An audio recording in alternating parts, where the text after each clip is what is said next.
ದಕ್ಷಿಣ ಕನ್ನಡದ ನಾವೂರು ಕಡೆಯಿಂದ ಕುದುರೆಮುಖಕ್ಕೆ ಚಾರಣ ಮಾಡುವವರು ಗಡಾಯಿಕಲ್ಲು ತುದಿಯೇರದೆ ಹೋಗುತ್ತಿರಲಿಲ್ಲ.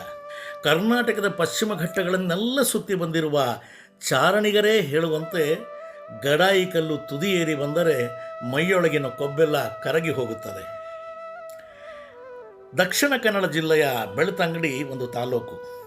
ಇಲ್ಲಿಂದ ಗಡಾಯಿಕಲ್ಲು ಕೋಟೆಗೆ ಕೇವಲ 5 ಕಿಲೋಮೀಟರು. ಇಲ್ಲಿನ ಮಂಜೊಟ್ಟದಿಂದ ಪ್ರಾರಂಭವಾಗುವ ಹಾದಿ ಏರುಮಲೆ ಹೊಳೆ ಸಮೀಪದ ಗಡಾಯಿಕಲ್ಲು ಪ್ರವೇಶ ದ್ವಾರಕ್ಕೆ ಬಂದು ಸೇರುತ್ತದೆ. ಬೃಹತ್ತಾಗಿರುವ ಭದ್ರವಾದ ಕಲ್ಲು ಕಂಬಗಳ ಈ ಮಹಾದ್ವಾರವೇ ಕುತೂಹಲದ ಆಸಕ್ತಿ ಕೆರಳಿಸುತ್ತದೆ. ಎಲ್ಲ ಚಾರಣ ತಾಣಗಳಲ್ಲಿರುವಂತೆ ಇಲ್ಲಿಯೂ ಅರಣ್ಯ ಇಲಾಖೆಯ ಚೆಕ್ ಪೋಸ್ಟ್ ಇದೆ. ಆ ಮೂಲಕವೇ ಪ್ರವೇಶ ದರ ನೀಡಿ ಮುಂದೆ ಸಾಗಬೇಕಾಗುತ್ತದೆ.